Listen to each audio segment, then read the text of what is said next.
ഈ തെരഞ്ഞെടുപ്പിൽ ഏറ്റവും സമഗ്രമായിട്ടുള്ള മതനിരപേക്ഷതയുടെ രാഷ്ട്രീയത്തെയും അതുപോലെ തന്നെ വികസിത രാഷ്ട്രീയവുമാണ് ഞങ്ങൾ ചർച്ചയാക്കിയത്. ശശിയെ എന്നാണ് ഈ പറയുന്നത്?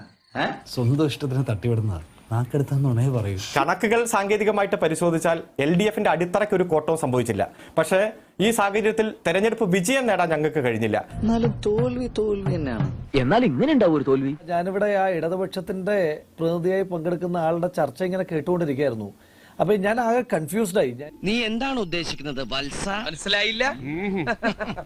മനസ്സിലാക്കി തരാം. അപ്പൊ എനിക്ക് ആകെ കൺഫ്യൂഷൻ ആയിപ്പോയി. ഇപ്പോ അദ്ദേഹം പറഞ്ഞത് കേട്ട് കഴിഞ്ഞപ്പോ സ്വരാജാണ് ജയിച്ചത്, ആര്യാടൻ ഷൗക്കത്ത് പരാജയപ്പെട്ടു എന്നാണ് അദ്ദേഹം പറഞ്ഞു നിർത്തിയെടുത്തതെന്ന് ഞാൻ മനസ്സിലാക്കേണ്ടത്. എന്തോ കുത്തി പറയുന്ന പോലെ എനിക്ക് ഫീൽ ചെയ്യുന്നുണ്ട് കേട്ടോ. കുത്തിയില്ലല്ലോ, കുത്താൻ പോണല്ലേ ഉള്ളൂ.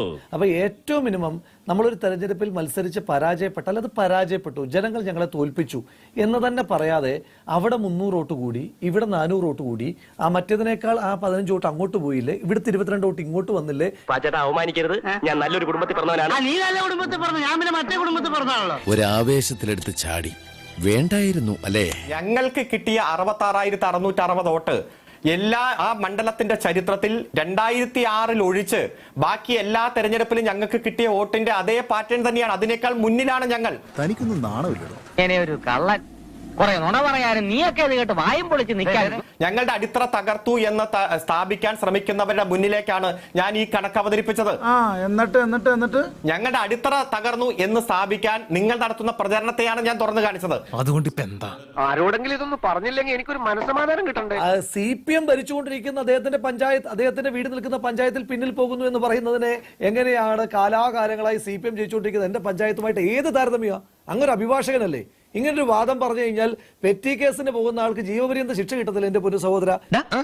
കിട്ടിയാ? ഇല്ല, ചോദിച്ചു വാങ്ങിച്ചു. പോവാ. വല്ല കാര്യമുണ്ടോ? എന്തിനാണ് ഇങ്ങനെ ഇല്ലാന്നറിക്കണേ? ഇനി അദ്ദേഹം ഇവിടെ പറയുകയാണ് ഇവിടെ SDPയുടെ വോട്ട് കുറഞ്ഞു. ആര് പറഞ്ഞു? എപ്പ പറഞ്ഞു? ഞാൻ പറഞ്ഞിട്ടില്ല. നീ കിടന്ന് ഉരുളൊന്നും വേണ്ട, ഇക്കാര്യമേ എനിക്ക് നല്ല ഓർമ്മയുണ്ട്. എന്റെ പൊന്നു സഹോദര, SDPയുടെയും RSSന്റെയും CPMന്റെയും ഒക്കെ വോട്ട് കുറച്ച് ജയിക്കുക എന്നുള്ളതാണ് ഞങ്ങളുടെ പണി. അതല്ലാതെ CPMന് വോട്ട് കൂടുതൽ പിടിച്ചു തരികയും SDPക്ക് കൂടുതൽ വോട്ട് പിടിച്ചു തരികയും RSSന് കൂടുതൽ വോട്ട് പിടിച്ചു തരികയും ചെയ്യുന്നത് ഞങ്ങളുടെ പണിയല്ല. അത് വേണമെങ്കിൽ നിങ്ങൾ ചെയ്തോണം. കാര്യങ്ങളൊക്കെ കൈവിട്ട് പോയല്ലോ തിരുവട്ടമാ. നിന്റെ കയ്യിലിരിപ്പതായിരുന്നല്ലോ. ഇന്ന് തെരഞ്ഞെടുപ്പിൽ തോറ്റപ്പോ അദ്ദേഹം പറഞ്ഞത് രാഹുൽ ഗാന്ധി ജന്മനാട്ടിൽ തോറ്റിട്ടില്ല എന്നാ. അതന്നത്തെ ചോരത്തിളപ്പിന് ഇപ്പൊ എന്ത് ചോര തണുത്തു പോയാ? തണുത്ത് മരവിച്ചു എന്ന് പറയുന്നതാവും ശരി. അമേഠി രാഹുൽ ഗാന്ധിയുടെ ജന്മനാടാണോ? ഇനി അതാണ് അദ്ദേഹം ഉദ്ദേശിച്ചെങ്കിൽ പണ്ട് ശിവസേന എന്ന് പറഞ്ഞാൽ ശിവന്റെ സേനയാണെന്ന് പറഞ്ഞു. അപ്പൊ ഇതൊക്കെ ഞങ്ങൾ വിമർശിക്കുമ്പോ അപ്പോഴത്തേക്കിന് അയ്യോ ആക്ഷേപിച്ചേ എന്ന് പറഞ്ഞിട്ട് ചാടിക്കേറി അയ്യോ ആക്ഷേപമാണ് എന്ന് പറഞ്ഞിട്ട് വന്ന് പരിചയം തീർത്തിട്ടൊന്നും കാര്യമില്ല. ഞങ്ങൾ നിങ്ങളെ വിമർശിക്കും, നിങ്ങൾ ഇങ്ങോട്ട് ഞങ്ങൾ നിങ്ങളുടെ ഏതെങ്കിലും ഔദാര്യത്തിന് വേണ്ടിയിട്ട് കാത്തു നിൽക്കാറില്ലല്ലോ എന്ന് പറയുന്ന പോലെ ഇങ്ങോട്ട് കിട്ടുന്നതൊക്കെ പലിശ സഹിതം തിരിച്ചും തരും. കിട്ടിയാ? മുതലും പലിശ ചേർത്ത് കിട്ടി.